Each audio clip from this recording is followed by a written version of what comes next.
besar masyarakat Kota Yogyakarta ini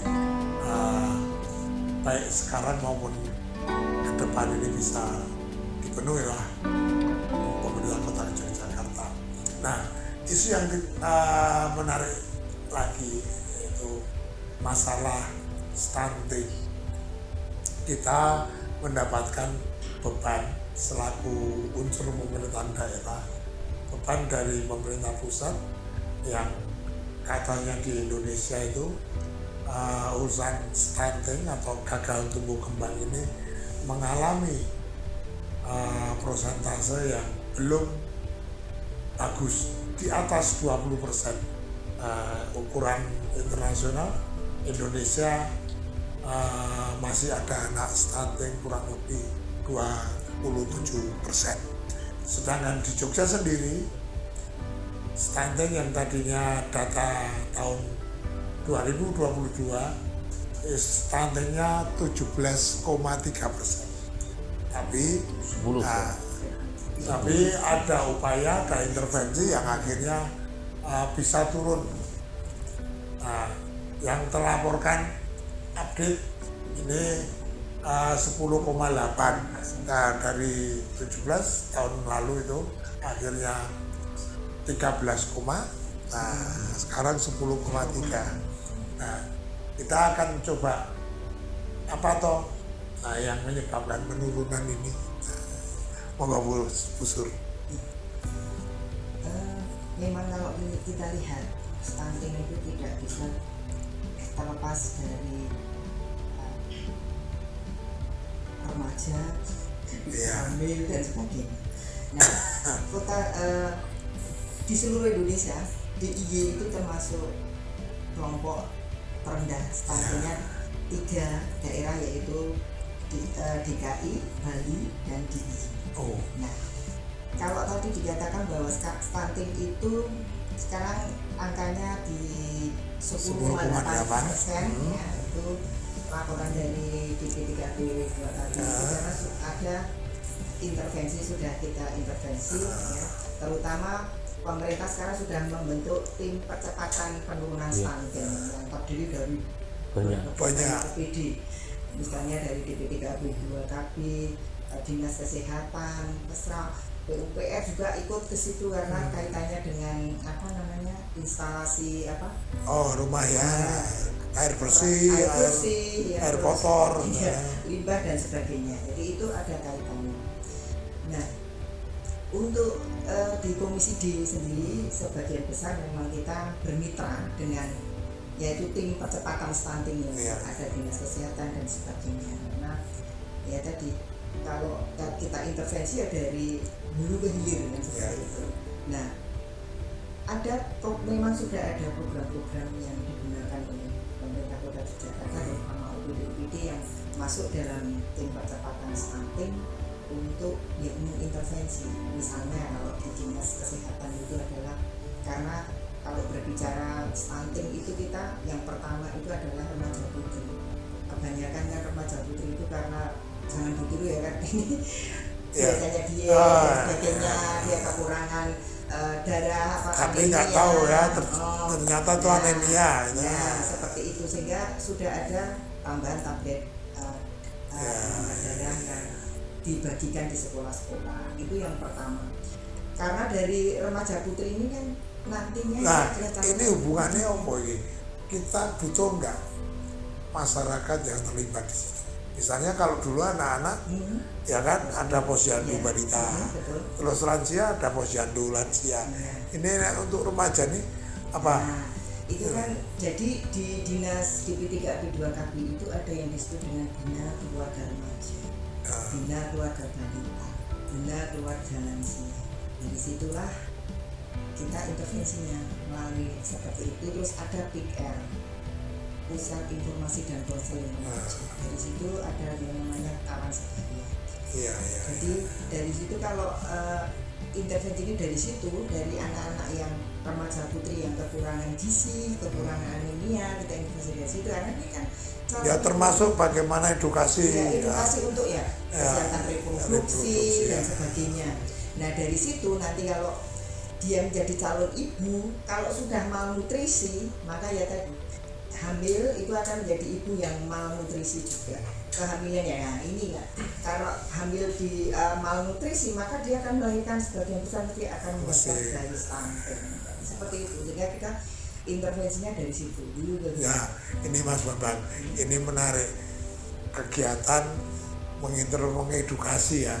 Nah, mengedukasi ternyata berbicara stunting tidak bisa kita berbicara setelah anak itu lahir. Nah, karena itu berkaitan dengan pembinaan sebelumnya ya. Kalau dari Mas Bambang sendiri melihat dari itu bagaimana peran-peran masyarakat di dalam mensosialisasikan, apakah perlu lembaga atau ya sudahlah yang bisa dilakukan saja. Nah, ini yang seharusnya. Pertama terkait dengan stunting ini, kalau tadi Bu Rustor juga sudah menyampaikan, sebenarnya kita bicara tentang aspeknya kan tidak sekedar aspek kuratif atau penanganan yang anak yang sudah stunting, tetapi prosesnya kan di proses sebelumnya. Sehingga memang kalau saya sendiri cenderung selama ini melihat memang di program apapun, wabil khusus terkait stunting, maka upaya preventif, promotif dan preventif itu harusnya menjadi sesuatu yang harus lebih ditingkatkan, didominankan. Yang pertama tadi misalnya panjenengan menyampaikan tentang edukasi, edukasi dan seterusnya itu kan harus dilakukan. Dan edukasi itu tentu akan lebih bagus, efektif kalau melibatkan semua pihak, kan begitu. Bahkan kemudian saat kemarin misalnya kita punya Perda Ketahanan Keluarga misalnya, maka kemudian berangkat keluarga-keluarga itu menjadi keluarga yang memang dia punya ilmu, paham, sehingga dia menjadi corong-corong edukasi kepada anak-anaknya, kepada masyarakatnya, kan begitu ya. Itu dari satu sisi yang artinya ini adalah bentuk partisipasi. Nah, baru kemudian upaya edukasi yang lain mungkin memang kalau tadi misalnya apakah perlu, kita sebenarnya punya kepanjangan tangan pemerintah yang banyak di masyarakat, ada PSM, ada PKK, ada Yandulansi, ada Yandu kan gitu ya. Bahkan kemudian juga ada Karang Taruna dan seterusnya. Semua komponen-komponen ini sebenarnya potensial untuk kemudian kita jadikan corong kita untuk kemudian tadi melakukan edukasi, sosialisasi dan seterusnya. Paling enggak mereka sendiri juga menjadi bagian kan gitu ya. Nah, kalau proses ini kita siapkan, terus kemudian afirmasi dalam bentuk kebutuhan sosial terpenuhi, kalau tadi disampaikan kan gitu ya. Itu ada kan gitu intervensi, karena bagi keluarga yang kalau di kriteria bahasa kita di skill 1 atau level kelas 1 kan nggak ada ya. Kita levelnya kan 2 sama 3. Betul. Nah, 2 dan 3, 2 minimal. Di 2 ini memang potensi stunting mungkin muncul karena kebutuhan sosial yang belum kita bisa penuhi. Nah, sehingga kemudian ada intervensi yang jelas, terukur kan gitu ya. Jangan sampai misalnya kayak kemarin ya, kayak di Indonesia, saya nggak tahu, ini hanya kritik aja. Misalnya di Indonesia besok stuntingnya harus turun jadi sekian. Bicaranya angka, bukan bicara intervensinya apa. Kan gitu. Programnya apa yang kita berikan sehingga angkanya. Sedangkan anak stunting sendiri kan itu kebutuhannya sampai dia mengalami pertumbuhan dengan sendirinya ya. Artinya karena stunting ini kan tidak hanya kemudian stunting, karena gini, efek stunting itu kan nanti kompleks. Bisa jadi hanya terkait dengan berat badan atau apa. Nanti akhirnya tumbuh kembang terkait dengan kecerdasan, akhirnya jadi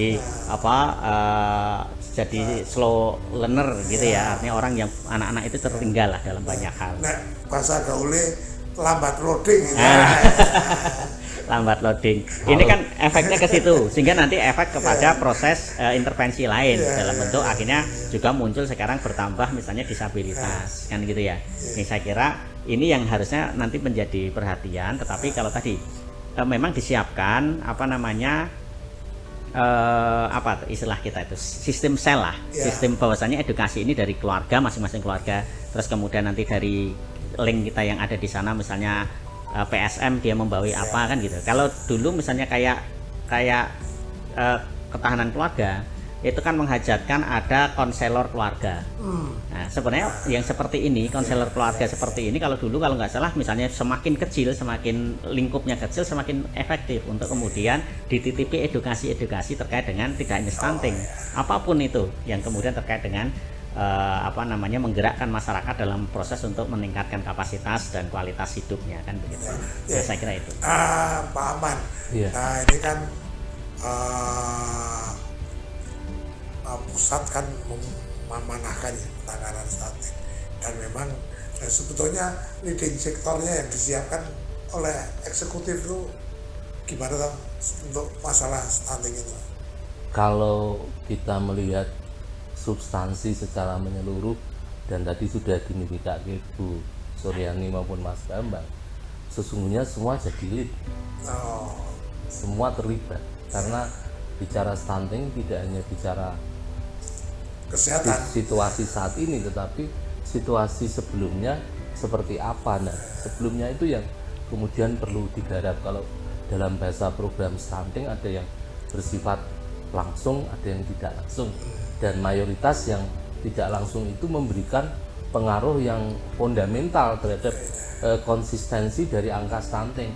Kalau penanganan saat ini mungkin sesaat, tetapi penanganan yang fundamental sejak awal, kalau dalam bahasa Mas Bambang tadi, ketahanan keluarga dan infrastrukturnya ada sebagaimana tadi disitir oleh Bu Suryani. Saya kira kalau ini semua digerakkan secara berintegrasi, ya mudah-mudahan akan tiba satu saat di mana kemudian angka stunting di Jakarta semakin menurun.